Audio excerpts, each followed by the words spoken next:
And he'd turn again, and it just matched every maneuver he did. So, and like I say, in the Pacific, they did have radar sightings of UFOs. The British did have radar contact with UFOs. One British aircraft did have physiological effects. Everybody got banging headaches for a week. Everybody, they didn't have. These people didn't have headaches, but they got debilitating headaches, which all went away on the same day. So that was interesting.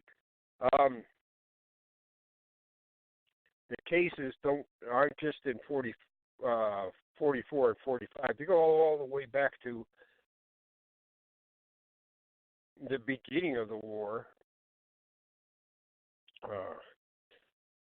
There's one called the Lamiston Lights because the pilot's name was Lamiston, and he encountered them over France when he was flying into France from England, and he couldn't shake them either. And he went back to the base, and everybody gave him the laugh, and that's how he got the Lamiston Lights. That's what they called them, because they were giving him a hard time. A few days later, the squadron commander ran into the same thing, and then they weren't so smart ass about everything after that.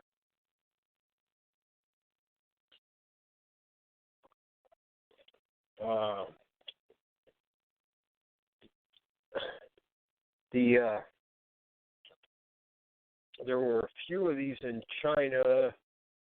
There was one in over Sumatra, and I found the mission report, but it didn't mention UFOs.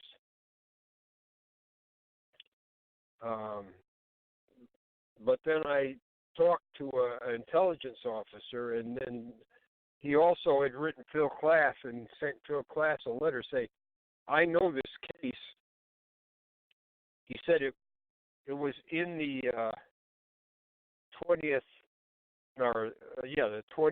Bomber Command's weekly intelligence report. It wasn't in the unit report, so you have to get a copy of that. Unfortunately, 20th Bomber Command, a lot of their records were burned in a fire. But I'm still hopeful that we can find the intelligence files, maybe, since it was in a intelligence publication, it was in more than one copy, so maybe we can find that.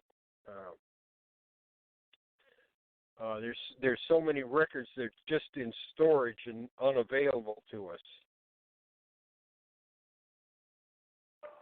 I will imagine there's many in paper form that you'd like to have. And your group has been doing this. Did you ever work with Dr. Bruce Maccabee? Or tell me how long your group has been doing this. I guess Sign Historical Group and then Project 1947. Are those may be two different groups, I guess. Yeah, they are. They are. Okay. Basically, the Sign Historical Group has grown into something we just call the History Group now, and we did write. That started in the 90s. We had a meeting at O'Hare Airport. One of the hotels at O'Hare Airport is about 20 people there. We had people from Italy. We had the head of the French UFO government UFO project there, and we had a captain in the anti-terrorism police there who collects reports from pilots. Wow. Plus, we had people from Kufos, MUFON, and FUFOR there. So the latest activity is a book called UFOs in Government. Is that by the entire group? It's by 10 of us. Wow. The main authors are Dr. Michael Swords and Robert Powell. And mostly we're contributors then. And so Bill Chalker in Australia, he contributed an article about government activities in Australia. Juan Ballester Olmos, Juan Vicente Ballester Olmos, he contributed an article about the UFO project in Spain. Barry Greenwood, Richard Thiem, and myself, we contributed various things to the. It's probably scholarly treatment of the history of government involvement in the UFO thing from the Foo Fighters up to the 1990s. It was recommended. There's a group that recommends books for college libraries. So if you get a recommendation from them, usually libraries will purchase that. Otherwise, so we got a favorable review from them. So this book is in libraries all over the world. It's in Harvard, it's in Yale, Stanford. So it's all around the country. And it's about 500 pages. It's not it's pretty substantial work. It's about 5 year project.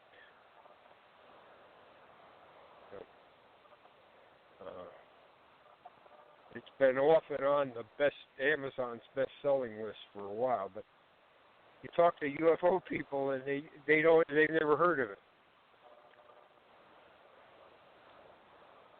Well, I guess we've got to do some business about helping promote this Sign Historical Group. That's the one you're talking about, right? SHG. Right. I would, yeah. Like I say, we more or less it's just kind of morphed into. We just call it the history group now.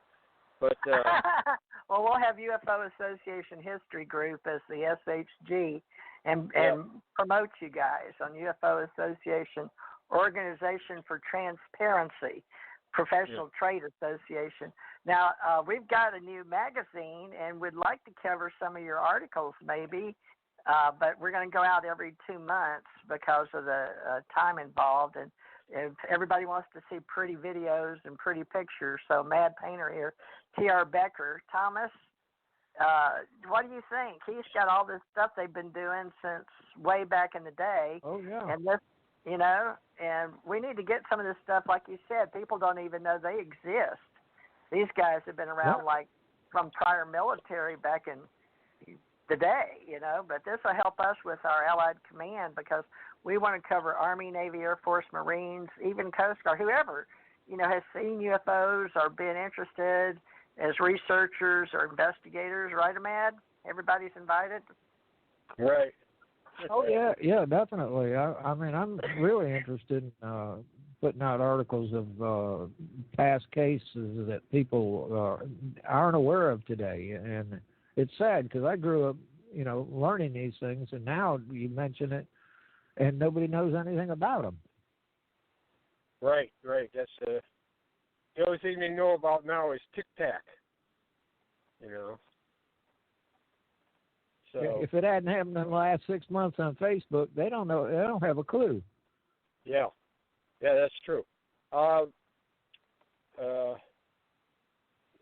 When you're handling almost 60 years of history like we did, you're bound to make a few mistakes. But this is UFOs and government is head and shoulders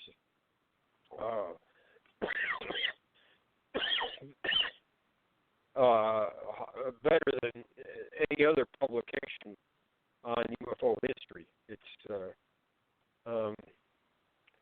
I'd say Lauren Gross is probably Lauren Gross. He's kind of the skeleton that we hung a lot of the historical stuff on, and he's probably one of the best UFO historians, and almost nobody knows about him. And now you can get his books for free on Tom Tuleen's website. Tell us where to go, and I'll put that link on our UFO Association. I can put everybody's links on here. It just takes some time. Okay. But I've done it before for universities. Go ahead. So the link for Tom's site is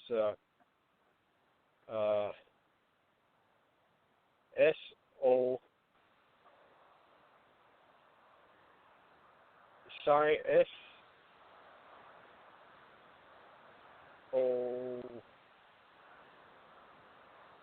HP .us.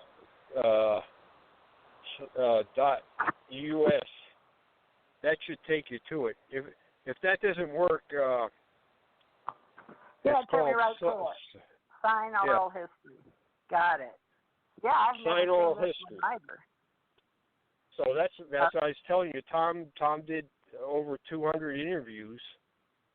I accompanied him on about 40 or so, but other ufologists have helped him with Brad Sparks, and other people have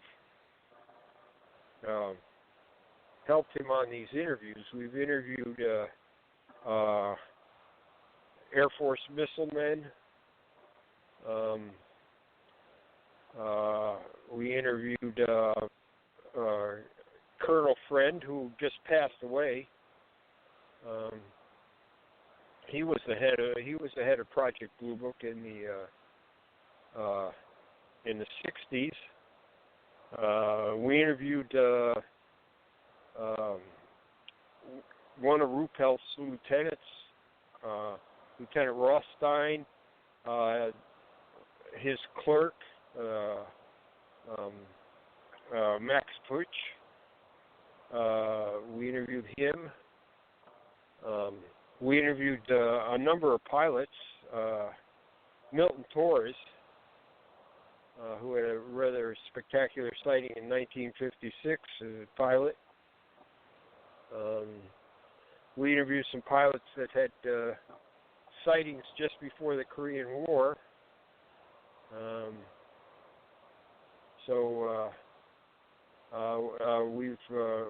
We interviewed Fred Durant, who was at the CIA with the Robertson panel. We've interviewed people from the Condon Committee. We just interviewed just about a month ago Dr. Strentz, who was with the Condon Committee. He wrote about newspaper coverage of UFOs, the historic